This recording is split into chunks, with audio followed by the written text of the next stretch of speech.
दोस्तों, नेपाल के प्रधानमंत्री दुबई भागने की फिराक में हैं। एयरपोर्ट बंद कर दिया गया है। कई मंत्रियों को सेना के जो हेलीकॉप्टर हैं उनसे एयरलिफ्ट किया जा रहा है। हालात पूरी तरह से बेकाबू हो चुके हैं। एक एक करके जानेंगे आखिर हालात क्या हैं। भरत जी, नेपाल से जो तस्वीरें सामने आ रही हैं, फिलहाल क्या हालात है?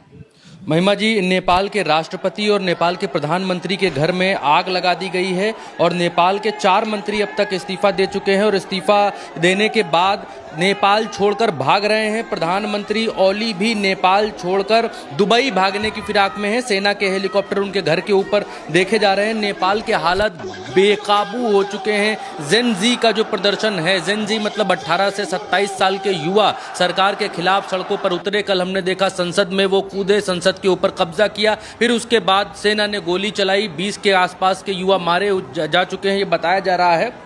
और महिमा जी, ये संख्या, हमारी वहाँ के पत्रकारों से बातचीत हो रही है, ये संख्या 40 से 45 के आसपास मारे जाने वाले लोगों की संख्या हो सकती है। ये प्रदर्शन कल रोका जा सकता था, लेकिन कल जब सेना ने गोली चलाई तो सेना की गोली से लोग मारे गए और इसके बाद ये प्रदर्शन आज और उग्र हो चुका है। ये प्रदर्शन अब जेन जी का प्रदर्शन नहीं रहा है, ये प्रदर्शन नेपाल की सत्ता को जड़ से उखाड़ कर फेंकने का प्रदर्शन बन गया है। और इसीलिए आज नेपाल के भीतर राष्ट्रपति के घर में आग लगा दी गई है। पीएम ओली, उनके घर में आग लगा दी गई है। 4 मंत्रियों के इस्तीफे हो चुके हैं। पूर्व प्रधानमंत्री पुष्प कमल दहल प्रचंड, शेर बहादुर देउरबा, कल गृह मंत्री के पद से इस्तीफा देने वाले रमेश और संचार मंत्री पृथ्वी सुब्बा गुरंग के घर जो है आगजनी की गई है। इतने लोगों के घर आगजनी की गई है। 4 मंत्रियों ने अब तक इस्तीफा दिया है, जिसमें एक गृह मंत्री हैं लेखक साहब, रमेश लेखक, और कृषि मंत्री हैं रामनाथ अधिकारी,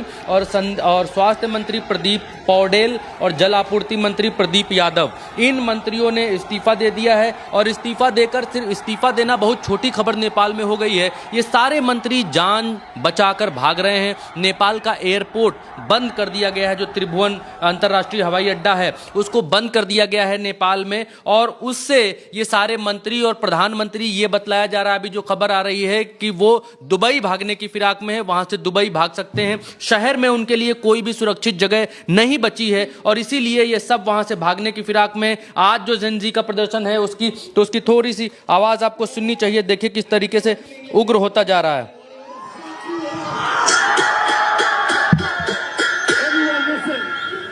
गोली खाएको छु,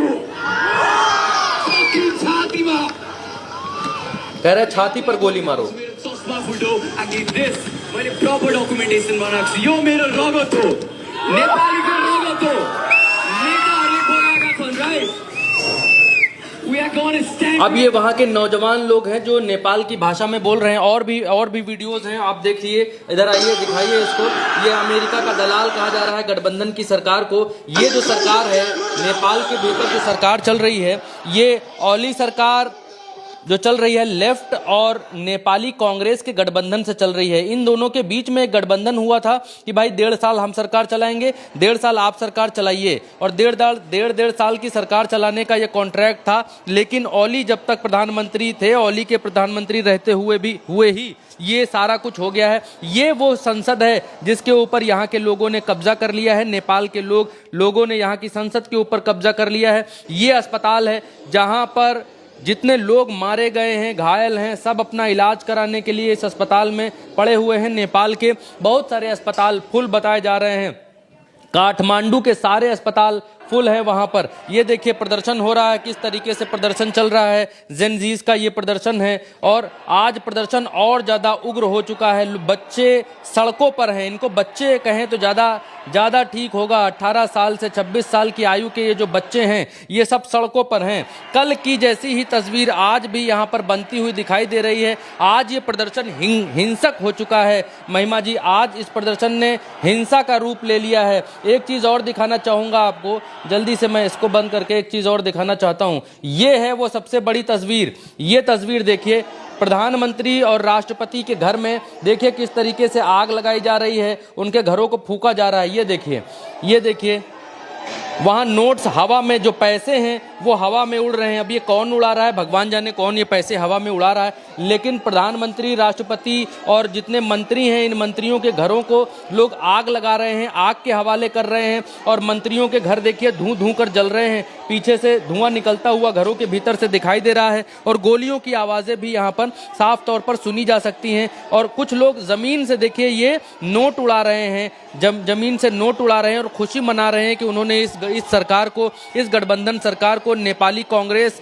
और लेफ्ट सीपी जो लेफ्ट की सरकार है उसको, उसकी गठबंधन की सरकार को इन लोगों ने उखाड़ कर फेंक दिया है। नेपाल में ऊर्जा मंत्री का घर, वहां के राष्ट्रपति के निजी आवास पर भी कब्जा। अब ओली सरकार का जाना तय लग रहा है। जितनी जल्दी जाए उतनी जल्दी शांति आएगी। नरेंद्र नाथ मिश्रा हैं, भारत के जाने माने पत्रकार हैं, उन्होंने ट्वीट किया। और रास्तों का क्या हाल है ये देखिए, क्योंकि यहाँ पर लोगों ने सब कुछ अपने कब्जे में ले लिया है, कानून व्यवस्था खत्म हो चुकी है। और रास्तों पर किस तरीके की तस्वीरें दिखाई दे रही हैं वो हम आपको दिखला रहे हैं, बतला रहे हैं। अभी जो है सेना इस तरीके से उतारी गई है। ये नेपाल की सड़क का आज का हाल है महिमा जी। आज नेपाल में इस तरीके के हालात दिखाई दे रहे हैं। सेना कंट्रोल करने में चीज़ों को नाकामयाब है, क्योंकि कल जो गोलियां चली और कल की गोलियों में जो लोग मारे गए, उसके बाद अब ये कहा जा रहा है कि कल जो गोलियां चली उसमें नेपाल सरकार ने ठीक नहीं किया गोलियां चलाकर। और उसके बाद अब सरकार गोलियां चलाने से बाज आ रही है, गोलियां नहीं चला रही है।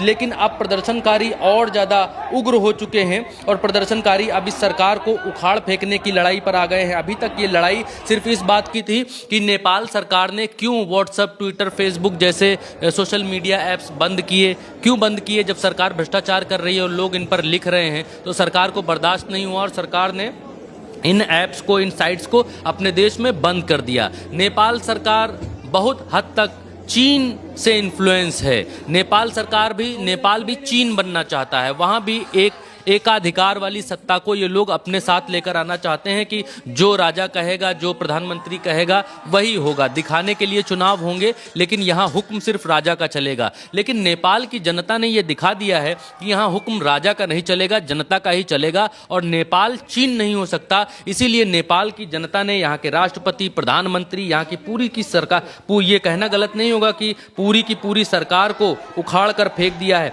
आज की स्थिति में जब हम देखते हैं नेपाल के त्रिभुवन अंतर्राष्ट्रीय हवाई अड्डे को, तो उसको बंद कर दिया गया है, ब्लॉक कर दिया गया है। अब यहाँ से सिर्फ और सिर्फ यहाँ के मंत्री और नेता ही उड़ सकते हैं। यहाँ से फ्लाइट अप हो सकती है, डाउन नीचे मतलब उतर नहीं सकती है कोई भी फ्लाइट। आसपास के क्षेत्रों में कहा जा रहा है आग लगा दी गई है, जिसके कारण जो है नेपाल का, हाँ, एयरपोर्ट पर आग लगाने के लिए पहुंच रहे थे ताकि यहाँ के प्रधानमंत्री, राष्ट्रपति और बाकी नेता यहाँ से उड़कर भाग ना पाएं। गुस्सा इस स्तर तक पहुंच गया है कि अब ऐप्स ओपन करने या ऐप्स रिलीज करने या ऐप्स को चालू कर देने से बात नहीं बन रही है। अब बात ऐप से आगे बढ़ चुकी है, अब बात जान पर आ चुकी है, क्योंकि सरकार ने 20 से ज़्यादा लोग मार दिए हैं। तो अब ऐप्स बैन, ऐप्स का लॉक खोलने या ऐप्स को हाँ, करप्शन के खिलाफ लोगों की आवाज, करप्शन के खिलाफ आवाज़ थी। देखिए महिमा जी, स्टेप्स में थी, लोग करप्शन के खिलाफ आवाज़ उठा रहे थे।